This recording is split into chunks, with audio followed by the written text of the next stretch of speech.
So the headline feature for Season 8 is players being able to join the battle for the Sea of Thieves. So we have two factions, the Guardians of Fortune and the Servants of the Flame.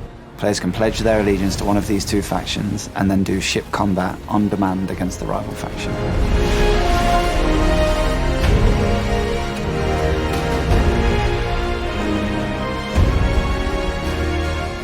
In the Sea of Thieves sandbox today, players can join a crew, they can sail the open seas, and eventually they might find another ship on the horizon. And then when they go to engage in ship combat with that crew, they might not be up for it. With Season 8, we wanted to add a predictable way for players to get ship combat on demand against another crew that are up for the fight.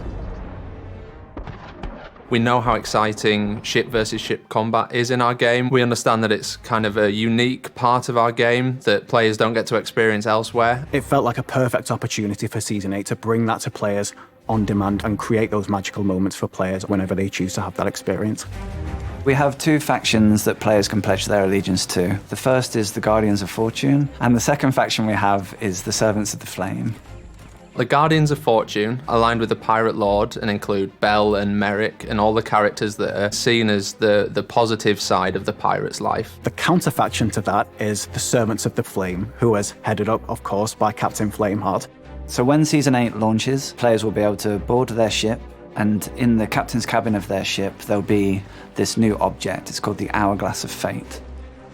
As a crew, you can go up to that, rotate it to represent the faction of your choice. You vote on this hourglass to represent that faction, which opts you in to the battle for the Sea of Thieves. We didn't want to change the way Sea of Thieves plays for players that don't want to partake in PvP combat. This is purely an opt-in mechanic to join the battle and for players to have ship combat on demand. When you've joined the fight, you've got two options in how you want to progress for the factions. So the first and main way is the ship combat on demand, and that will spawn you into ship combat against that rival crew. Sinking them will earn you allegiance, which is how you progress with our new factions, how you level up with our new factions and earn the new cosmetics and rewards. The second core way that players can play Season 8 is they can join a faction and then they can amass faction treasure on their ship. And this means that when a rival faction does hunt them, if they defend their ship with honor and sink them, they will earn more allegiance for defending their ship because of all the faction treasure they protected.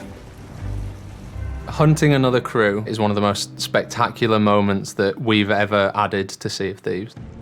You unfurl the war mat, throw the daggers in, and you vote to dive. And as soon as you are in open water, the bow of your ship will dive beneath the waves. You'll get the rush of water past you. And from that point, you're then gliding through channels beneath the waves in the hunt for your rival faction crew. It was really interesting exploring that bottom of the ocean because we've scraped the surface of it with the shrines in the past. We'd like to imagine what is that sort of dead space in between these, places of actual playable space. So we've got parts that are very coral laden, some are rocky. We've also got some ancient civilization architecture and big battlefields full of wrecks. I kind of went with a very inutero kind of treatment there. And I've used some rain sounds, you got the sound of the rain when you're under a tree or under a roof. So I just low passed out, which means I would cut all the high frequency of that just to keep the little grainy, crispy, that kind of almost soothing, limbo-esque kind of sonics. It's a little bit different from what we're normally doing in Sea of Thieves. Your crew gets put into a matchmaking queue.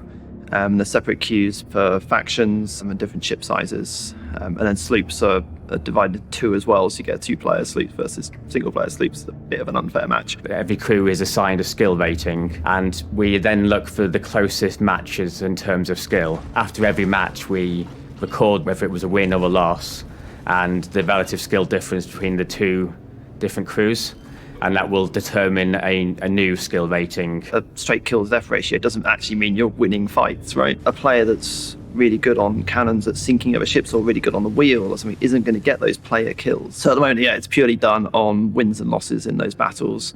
That affects your skill rating over time, and your crew skill is then the average of all your players' skills, and that's what we use to match them. And then once we found you an opponent, your ship bursts out of the waves and you can see the other ship in front of you. It's just the best moment. If you're underwater and your ship is accelerating and you can just feel that power, and you have your ship like going just in the air, like, and crashing back on the waves. You just feel like a god at that point. It just feels so right. My favourite piece of music that I've written for Season 8 is the battle music. Just trying to make the player feel like, oh yeah, I've just rocked up, I'm going to end this other ship.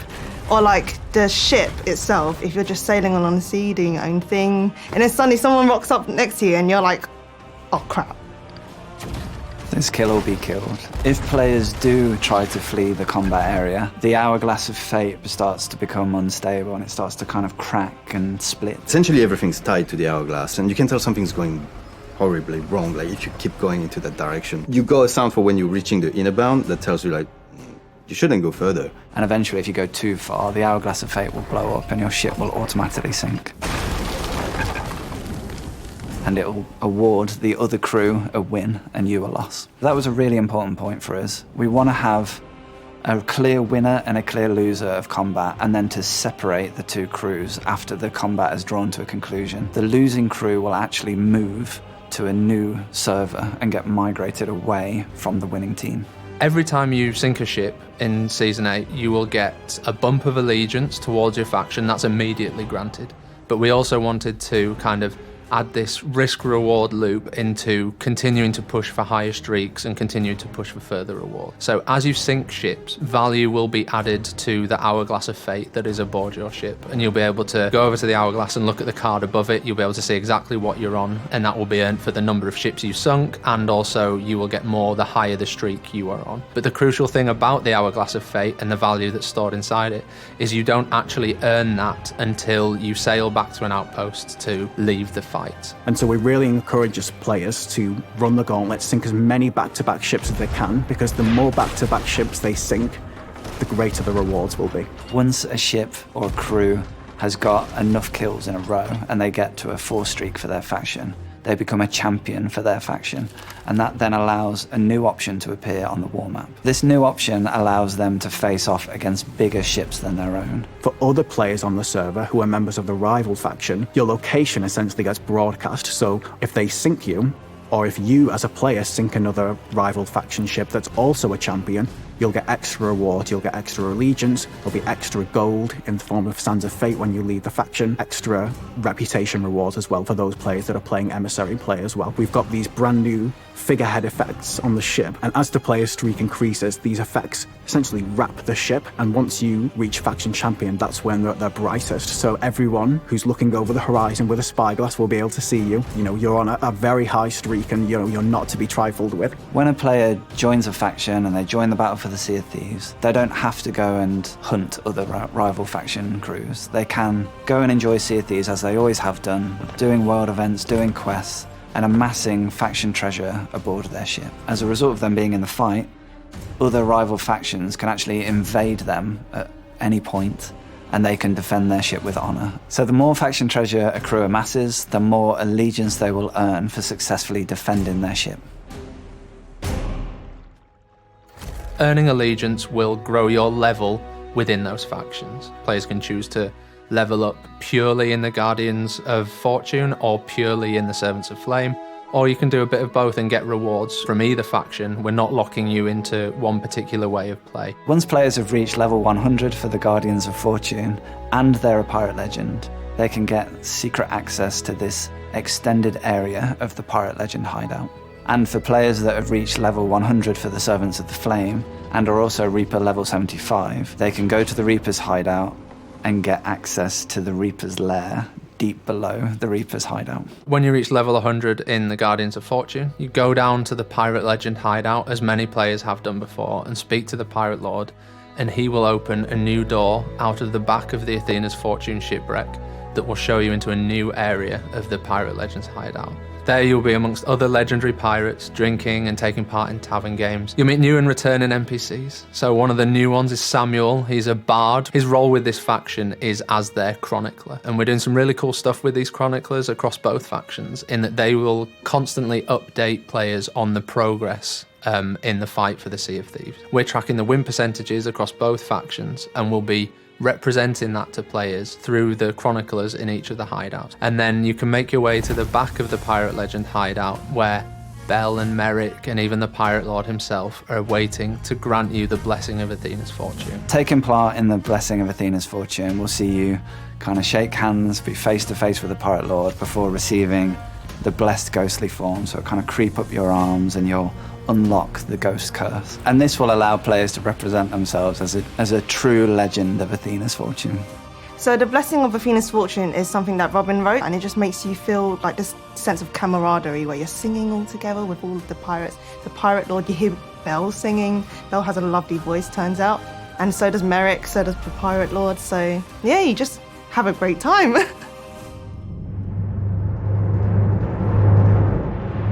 The Reaper's Lair is hidden below the Reaper's hideout. You'll descend in a lift into the belly of the island and explore a fiery, rich environment filled with new NPCs and characters that are all dedicated to Flameheart and in service of his goal to see the Sea of Thieves be taken over by his vision of the pirate's life.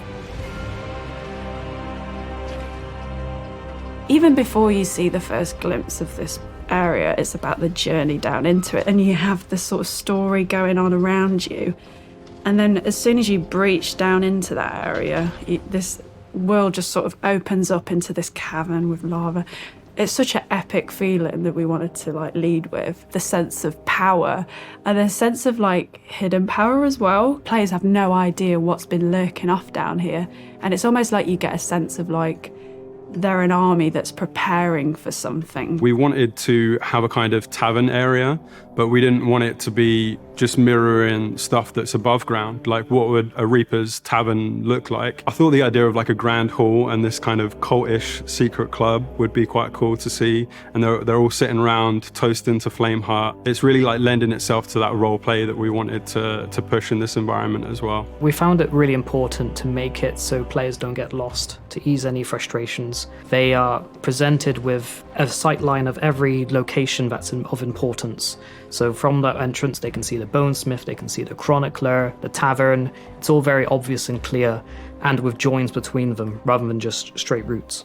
I feel for characters, you have to find the few quirks that really brings it to life. For the skeletons, it's even more important because they don't have all those very familiar facial expressions we rely on to decide if this person is maybe friendly or not. Without even skin or, eyeballs, how do you find that thing that makes them feel alive? For the Reaper's Chronicler, you have someone that embodies a bit of the darker side. So we have almost this historian that's hunched over the desk and they're writing down what's going on, and whether or not it's truthful or not, we sort of maybe wanted to hint towards this idea that historians might spin the truth in their favour. The interesting bit about the Reaper's Lair is that it's mostly the audio team doing it. So we've got John and Jamie, which are doing the Chronicler, which is pretty cool. It's got two heads. It's two different people, so they got their own personality, their different accent, and it's really cool. It gives it brings back a lot of tone to those characters. And Katie's doing the bartender. Shadrack's doing the Bonesmith. Again, it's completely different vibe, and I'm doing the emissary. At the deepest point of the Reaper's Lair, you will emerge into this chasm that is taken up by the Tree of Rebirth, surrounded by the sap of that tree, and greeted by the voice of the Flame, who's a new NPC, whose sole purpose is to transform you into the ultimate vision of Flameheart's version of the pirate's life. Taking part in the Ritual of the Flame will see players drink from the cursed chalice and transform into a skeleton. We'd look through old Reaper work, previous cosmetics that we've provided for the Reapers. There were these weapons that we did that had this gnarled wood motif. You're becoming a skeleton. It's almost like this rebirth. So we kind of things slotted together and we thought, okay, it's like a tree of rebirth almost. And there's something quite sinister and weird and unreal about a tree being underground. It was almost like a purposeful disconnect. How is this an evil place with this bright golden glow? It looks inviting, and I think that's the beauty in a lot of quote-unquote evil factions, is you can see the allure there. you can understand why someone might be tempted to that side. So it's not, dark and evil and spooky. It's quite attractive sort of place. These cutscenes are, the biggest that we've done in Sea of Thieves, so we really have to do a lot of work and planning. We typically do something called previs or pre-visualization, where we kind of use this tool to kind of choreograph the scenes and figure out the timings and where the characters are going to be, what they're going to say, and it's for identifying the story beats of the cutscene itself. Once we've done our previs, we go to motion capture. Abby is our main motion capture actress for all of the characters that you actually see in games. Having acted for Belle and a few of the other female characters, it can be quite tricky as an actor. You have a vision in your head of what you want. As an animator as well, you can get into your head a little bit too much, and you kind of have to clear your mind a little bit and let the performance flow naturally, because you do get a much better performance that way. It doesn't feel as forced. Once we've got our motion capture data, we then take that into Maya and clean up the animation that we've got, push poses to kind of really sell that performance, and then once we've got our final animation, we put it into game. For the skeleton transform, we really wanted to achieve this feeling of sort of your skin really burning away and this power inside you from the sap from the Tree of Rebirth, that it's like burning your insides away. I've got like ramping up heartbeat that's coming there, and it's accelerating up to the point where, well, that's it, you're a skeleton, so there's no heartbeat, there's no life anymore. It stops there. So I've got those elements and some more abstract element to kind of give that sensation of power as you're being transformed. The really cool thing about the skeleton curse is we're allowing players to customize elements of the curse. So when players visit the bonesmith in the Reaper's lair, they can change and customize their head, their torso, their legs, and even their bone color as well. So as players continue to play and they unlock more and more skeleton cosmetics, we're going to see all this really interesting variety for these skeleton crews that are setting sail in the Sea of Thieves. I think what I'm most excited to see is just how far players can build their streak. There's going to be that natural sense of competition between players. I think it's going to be really exciting to see what records players can set. It will be good to see, are they going to be good or bad? And it would be just great to see their reactions as well to the Athena's Blessing and the ritual.